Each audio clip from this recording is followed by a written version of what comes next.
Hey guys, Pete here. Today I'm going to talk about HBO's Lovecraft Country, Season 1, Episode 4. We genre hop again. This time we're in the realm of adventure, and a lot of stuff goes down from Chicago to Boston and beyond. Christina is still lurking around. Hippolyta is still thinking she's being kept in the dark about what really happened to her husband. Tick, Leti, and Montrose set off on an adventure to try to get a hold of Titus's pages from the Book of Names in an effort to even the score in their struggle with the Order of the Ancient Dawn. Before we dive in, this is your spoiler warning. I'm going to talk about everything that happened in the first 4 episodes of Lovecraft Country. This will include some corresponding details from the book it was based on, up to where we're at in the story. And at the end, I'll talk about some theories, book changes, and speculation from that. But I'll give you another warning before I go there. Now, let's talk about Episode 4, A History of Violence, which was written by Misha Green and Wes Taylor, and directed by Victoria Mahoney. The episode opens with Montrose, who appears to be trying to drink his way through his mourning over the loss of his brother. Feeling bad about George's death is at least one thing he has going on, but as the episode develops, you get the idea that there's more. In voiceover, we hear George say, "You might be all Tick has left." Just as we find out that he has the book of bylaws and precepts of the Order of the Ancient Dawn, he throws it in a trash can and burns it. We did get a look inside though, and later we'll see what we've read help get them out of a jam.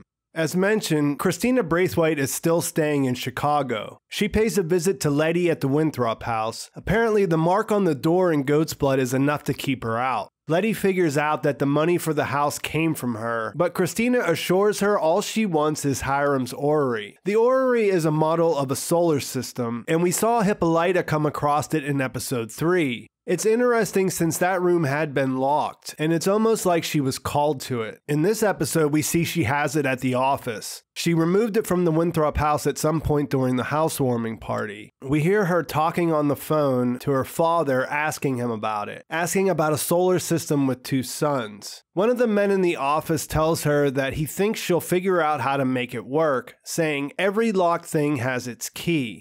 After her conversation with Leti, Christina gets picked up by some cops and taken to meet with Captain Lancaster, the cop that gave Leti the rough ride in episode 3. There's tension between them, and we get the idea that he has a history with her family. There's also a weird indication that he is a prisoner locked up inside a closet or something like that in his office. Christina tells him that she's in Chicago looking for Hiram Epstein's orrery, and adds the question that is the key to unlocking his time machine, isn't it? Who the captain is and what he means by his lodge is still a mystery. Based just on this conversation, he seems to not be a member of the Order of the Ancient Dawn. Given his connection to the Winthrop house and Epstein, it would make sense that they have their own group that evolved alongside it. After that, Christina heads home to the house she's staying at in Chicago. In a weird sequence, she goes in and William comes right back out to beat up the cops that had been following her. It's weird because of the way it's shot, and I think this is a pretty good indication that confirms a popular theory. I'll come back to that at the end. Ruby goes into Marshall Fields where she's been trying to get a job working at the counter. She sees there's a black woman working there now and is disappointed because she knows she missed her chance. This adds to her resentment that's been building up against her sister, or should I say her half-sister, Leti. William approaches Ruby telling her that he can change her life. She's skeptical, but she listens to him because he's buying her drinks. After some back and forth, he takes her home to the house where we saw Christina arrive at earlier. They hook up in a pretty hot scene on the stairs, and we see that he has a giant brand on his chest. At the library, Tick's been researching Titus. After her meeting with Christina, Leti goes looking for him and she finds him there. He tells Leti that Christina has a spell that protects her from harm and that she used Tick to take out her father. He's there because he wants to find Titus's pages, and in the process, he figures out Montrose has already done the same research when he looks at the library cards inside each book. He goes looking for him and he finds Montrose and Leti together. His father doesn't want to help them at first. After Leti prods him some, he tells her he thinks he knows where the pages are hidden in Boston. During the conversation, he also lets it slip that he knows that there are 34 lodges, and this is something that the others take note of. They do all go to Boston, and they bring Hippolyta, Diana, and this guy Tree along. They make it to the museum. Hippolyta and Diana go off to check out the astronomy exhibit, while the others go to look for Titus's vault. We learn more about Hippolyta's interest in astronomy and how she got beat out naming the Herod's Chariot comet when she was a girl. In the middle of an exchange, Tree makes a comment about Montrose getting close with Sammy from the bar. Tick doesn't pay much attention to it because he's got other things on his mind, but this and the otherwise out-of-place scene with Sammy getting a blowjob from a young man outside the bar starts to make you wonder. I actually think there's a pretty good chance that Montrose is closeted, but we'll have to see where they go with that. This isn't something that's from the book necessarily. After looking around, Tick realizes that Titus's vault is under the statue, and Montrose tells him the security guard will help them get in after hours. When they come back, they find the entrance to an underground area. Tick tries to go down by himself, but they all end up down there when Leti grabs the map, throws it down, goes down the rope. She just takes charge, basically. After some arguing, they pick one of the 3 tunnels and head off looking for the pages. Tick thinks they should have thought about things more, and he notices that the lantern's missing from one of the other tunnels. After walking for 20 minutes, they find a plank over this giant chasm. They decide to cross it and they run into booby trap. When Leti passes the first one, a swinging blade, the plank starts to disappear. After a genuinely funny exchange, they make it to the door on the other side. Just in time, Montrose remembers what he read in the book and is able to figure out the combination. When they get inside, we see that the tide is starting to rise on them. Up to their chest in water, Tick confronts Montrose about how he knows so much about the Order. He tells them about reading the book and that when he was done, he burned it. He says he's trying to close Pandora's box and protect his family. And I do think this is why Montrose is doing the things he's doing. But Tick and Leti are probably right that they would be better off knowing how to fight back against Christina. Leti notices one of her dead neighbors floating in the water, and then they find the elevator from her house is connected magically to where they are. Tick tries to send them away, but Leti insists on staying. Tick and Montrose have a father and son moment briefly, and then they find a lock to the vault in the wall. There's an arm from the last person that tried to open it left behind in the lock. Since Tick has Titus's blood, he's able to unlock it after it gives him a flesh wound.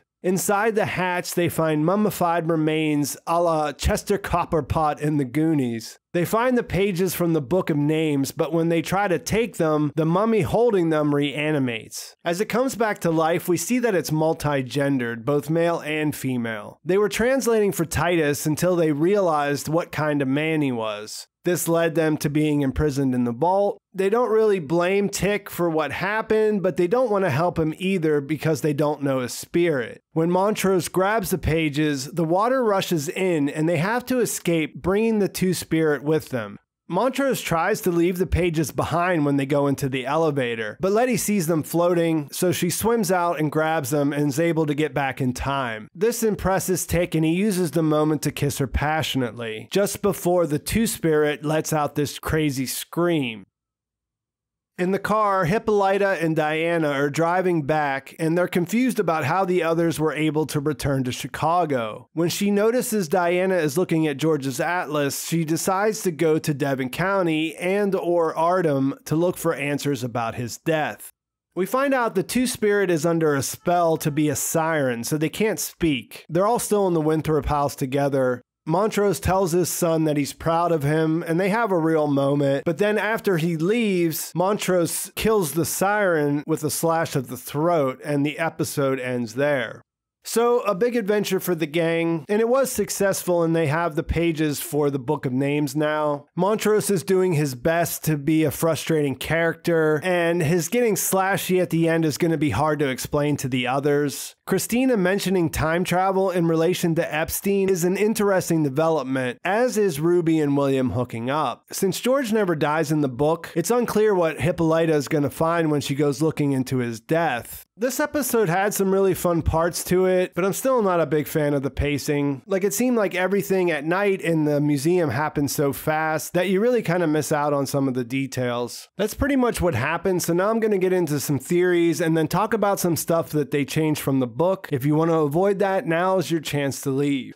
The one big question I had when they gender swapped Caleb from the book into Christina on the show was how they were going to handle Ruby's storyline. It seemed like it was essential for Ruby to hook up with a Braithwhite. After episode 2 aired, the theory came out that Christina and William are the same person, and now I think that's almost definitely the case. We've never seen them on screen together, and Christina is obviously versed in using spells. It makes sense that William would be useful to her in relation to spying on the Order since women aren't allowed anywhere near the meetings, and it also solves the problem with Ruby. William was basically introduced as hired help, but if he's going to take the role of giving Ruby the potion, that certainly indicates that he's more involved in the family business, if not just a different version of Christina who can swap genders. Also, the brand he has seems similar to Caleb's mark in the book, and this could be a hint that they are the same person if the brand is the thing that keeps Christina safe from harm. Considering they rerouted everything to put them in Boston so that Hippolyta would be close to Devon County, makes me think that George will definitely be returning in one way or another. I guess there's a chance that they were just trying to give Hippolyta and Diana more to do early in the story, but I still can't imagine that we've seen the last of George.